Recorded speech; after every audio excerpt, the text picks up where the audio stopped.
Uganda Limited, Nererwa Uganda Communications Commission.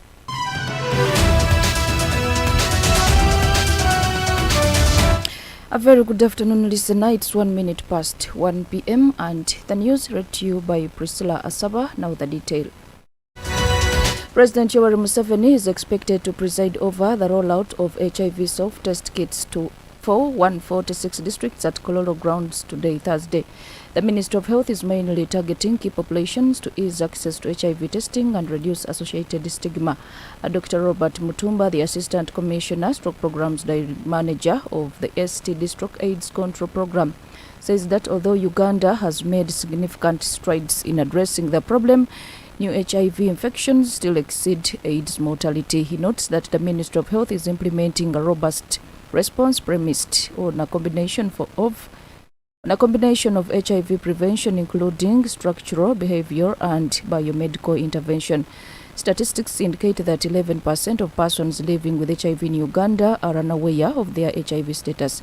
The prevalence of HIV among adults aged to 15 to 64 in Uganda is at a ratio of 6.2% to 7.6% among females and 4.7% among males. This corresponds to approximately 1.2 million people aged 15 to 64 living with HIV in Uganda.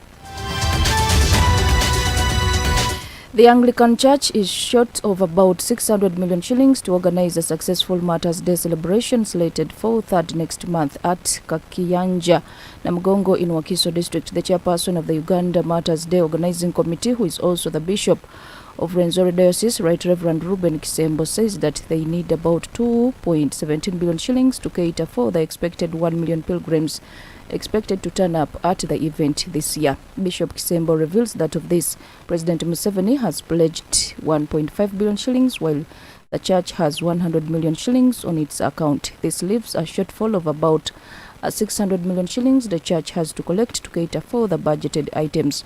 Without breaking down the budget, Bishop Kisembo says that the money is slated to cater for the accommodation of church leaders, food and drinks of pilgrims, security and completion of work on that has cost them 450 million shillings.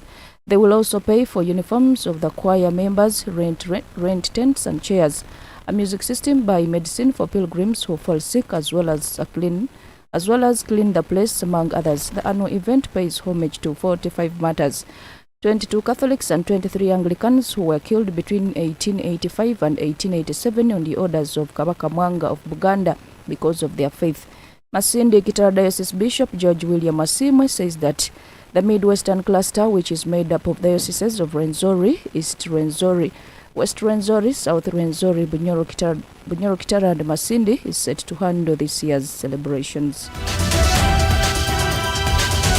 In other news, the government has borrowed some $295 million, that is about 1.1 trillion shillings, to largely finance upgrading of national roads in the next financial year that begins in July. Finance Minister Matia Kasaija and Dr. of Islamic Development Bank Group signed the deal in Riyadh, Saudi Arabia. The duo signed the concession loan during the 2024 Islamic Development Bank Group annual meeting that was held between 27th April and 30th last month. The Ministry of Finance says that funding will go towards the construction of the Masindi Port Bridge, where a ferry currently crosses River Nile and links Renkunye Apache Lira Road. Minister Kasaija pledges that the government will fulfill its obligations under the agreement. However, the National Budget Analysis Policy experts and economists have raised fear about the utilization and absorption of the concession loan, which has proven wanting in several cases over the years. Moving on, the National Association of Broadcasters, NAB, has refused to comply with the directive from the Uganda Communications Commission, UCC, to broadcast a message promoting the National Population and Housing Census 2024, citing a lack of budgetary provisions. The refusal came after the UCC issued a directive to all broadcasters to air a message from President Museveni promoting the National Population and Housing Census 2024. In a statement released on Tuesday this week and signed by Joyce Kasirye, On behalf of the Executive Director, broadcasters were instructed to air the message between 8th to 20th May following the Ministry of ICT and National Guidelines for free government airtime. The Commission also reminded broadcasters of the obligation to allocate time for coverage of national events and functions as stipulated in Schedule 6, Conditions of a License in Uganda Communications Act 2013. It called upon all media houses to comply and give maximum publicity to the National Population and Housing Census 2024. However, NAB Chairman Innocent Nahabwe, in a statement, expresses appreciation for the importance of the census, but raised concerns about the funding for media coverage. Nahabwe notes that the deliberate budgeting for national initiatives such as the census should be undertaken similar to other adequately budgeted programs. He has requested a reconsideration of the directive and seeks constructive dialogue to support the census while others, stating this has been in plan 10 years and should have been adequately planned for. You are still listening to Kdr News Broadcast. This is the news on the international scene.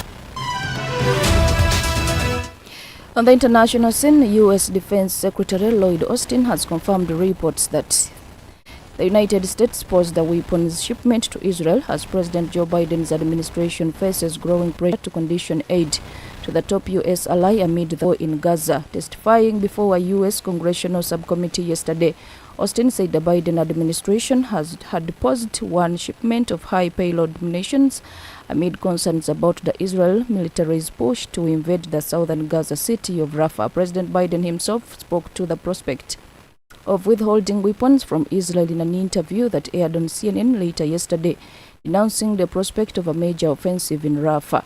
He clarified that the U.S. would not be walking away from Israel's security, but would rather be stepping away from supporting Israel's ability to wage war in southern Gaza city of Rafah. He cited the use of U.S. weapons against civilians as a reason for the pause. Israel's ambassador to the United Nations, Gilad, has responded to the shipment pause by saying the U.S. decision was very disappointing. As I wind up the news, a look up at the top stories. Health Ministry set to roll out HIV self-test kits in 146 districts. Anglican Church seeks 600 million shillings for Martyrs' Day. Government borrows 1.1 trillion shillings to upgrade national roads, and Pentagon chief confirms U.S. pause on weapons shipment to Israel. It is 8 minutes past 1 p.m. and that was the news read to you by Priscilla ASABA. Stay tuned and have a good lunch. From all over the world, local, regional, national and international, Kdr FM brings you all the stories. Kdr FM News, world's proudly sponsored by MTN.